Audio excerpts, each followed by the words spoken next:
Hello everyone, बच्चे आपकी screen पर एक क्वेश्चन दिख रहा है मैग्नेटिक्स का। ये क्वेश्चन मैंने पाथ फाइंडर बुक से उठाया है। ठीक है, कुछ क्वेश्चन पाथ फाइंडर के जे रिलेवेंट नहीं होते हैं, बट ये क्वेश्चन एकदम रिलेवेंट है जे मेंस एडवांस के लिए। क्वेश्चन क्या कहता है जल्दी से हम लोग देखते हैं। कहता है कि uniform electric field is establish inside a long cylindrical straight rod along its axis. Axis के अलॉन्ग लगा हुआ है, ध्यान रखना है, और इलेक्ट्रिक फील्ड यूनिफॉर्म है। एनर्जी डेंसिटी आपको दे रखा है and the energy density of magnetic field is also given, and that energy density is non-uniform, and at a particular distance 2 centimeter it is 0.4 joule per meter cube from the axis of the rod. Find electrical resistivity of the material of the rod. बहुत ही simple question है बच्चों, ध्यान से देखना है ना। एक बार मैं इसको एक्सप्लेन कर देता हूँ आपके सामने कि मुझे करना क्या है, और उसके हिसाब से मैंने सोल्यूशन यहाँ बना रखा है।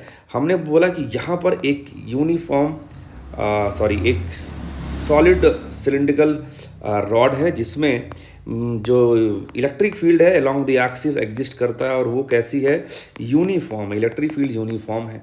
इलेक्ट्रिक फील्ड अगर यूनिफॉर्म है तो J equal to sigma E से आप कह सकते हैं कि ये जो करंट डेंसिटी है ये भी क्या होगा, आपका यूनिफॉर्म हो जाएगा। सही है ना।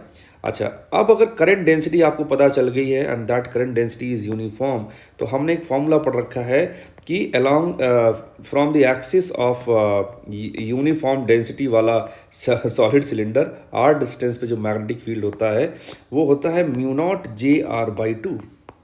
सही है ना। तो आप देख पा रहे हैं कि B को इन टर्म्स ऑफ J लिख दिया, और जो मैग्नेटिक फील्ड की एनर्जी डेंसिटी होती है वो होती है हाफ B² μ0। सही है ना। तो मोटा मोटी यही सारी बातें हैं। J को मुझे किसी तरीके से कैलकुलेट करना है, J से सिग्मा E, और सिग्मा को मैं लिख दूंगा 1/रेजिस्टिविटी, क्योंकि सिग्मा है कंडक्टिविटी। कंडक्टिविटी और रेजिस्टिविटी में ये रिलेशन होता है, एक दूसरे के रेसिप्रोकल होते हैं। ठीक है, आइए जल्दी से देखते हैं सोल्यूशन में क्या लिखा है। वही सारी बातें जो मैंने आपको समझाया है। एनर्जी डेंसिटी इलेक्ट्रिक फील्ड वाली ये होती है हाफ ε0 E²। मैग्नेटिक फील्ड के corresponding energy density half B²/μ0 होती है। अब उसने बोला कि इलेक्ट्रिक फील्ड यूनिफॉर्म है तो करंट डेंसिटी भी यूनिफॉर्म होगा अकॉर्डिंग टू दिस फॉर्मूला। ठीक, मैग्नेटिक फील्ड है ना at a point which is at a distance of r from the axis of that uniformly current carrying solid cylinder आपको इस expression के थ्रू दिया जाता है। ठीक है, क्योंकि J और R परपेंडिकुलर है तो B की वैल्यू μ0 JR/2 हो जाएगी, और U भी होता है दिस वन B²/2 μ0। इस पूरे फॉर्मूले में को मैं J के टर्म्स में लिखना चाहता था, तो B का जो वैल्यू था μ0 JR/2 यहाँ पुट कर दिया, यहाँ से J निकाल लिया।